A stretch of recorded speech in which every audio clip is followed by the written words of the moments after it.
sagot ni BP Sara sa lahat na akusasyon o paninira na ibinabato sa kanya.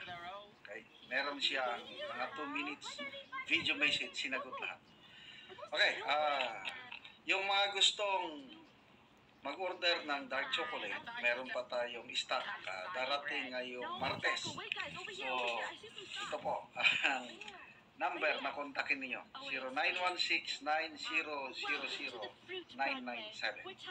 Ito na, kahapon ito, nilabas ng opisina ni BP Sara. Pakinggan natin ang kanyang mensahe, sagot sa mga paninira. After that, magbigay ako ng reaction. Mga kababayan, ang black propaganda ay maruming bahagi ng politika at gagamitin itong sandata laban sa akin ng mga taong nangangarap na makita tayong bigo sa pagtupad ng ating sinumpaang tungkulin sa bayan. Nagiging mas matindi, mapangahas at desperado na ang mga paninira sa akin ngayon. Bahagi ang mga ito ng isang organisadong demolition job na ang layunin ay sirain ang aking integridad at gumawa ng imahe na ako ay isang mamamatay tao na korap, abusado, taksil, at isang warlord.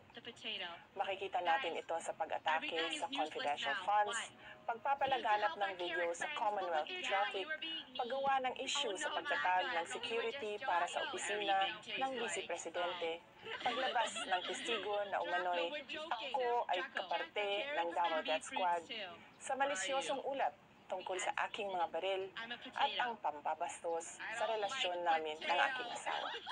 Kamakailan lamang ay nagsusuntutan din ang mga online scam sa pera sa social media, katulad ng scholarship o pabaon program para sa mga mag-aaral.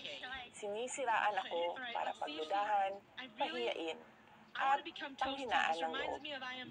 Nais nilang isuko ko ang aking sinumpaang tungkulin na magsilbi sa bayan. Ayaw nilang magtagumpay tayo para sa edukasyon ng mga batang Pilipino at para sa kanilang kinabukasan na nanganganib sa kamay ng korupsyon, kriminalidad, iligal na droga at terorismo. Taliwala niining tanan, daghang salamat sa inyong padayon nga suporta o pagmahal. Magpadayon ko sa akong trabaho para sa kaayuhan sa nasod. Salamat sa inyong patuloy na suporta sa aking mandato na itaguyod ang pag-angat ng antas ng edukasyon ng ating mga kabataan. Salamat po sa inyong mga dasal. Tandaan po natin na ang mga paninirang ito ay nagkukubli ng mga personal at politikal na interes.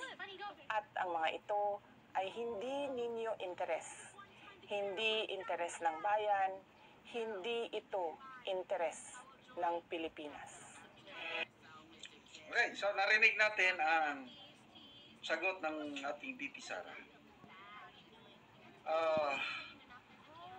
Non-stop ang mga paninira sa kanya.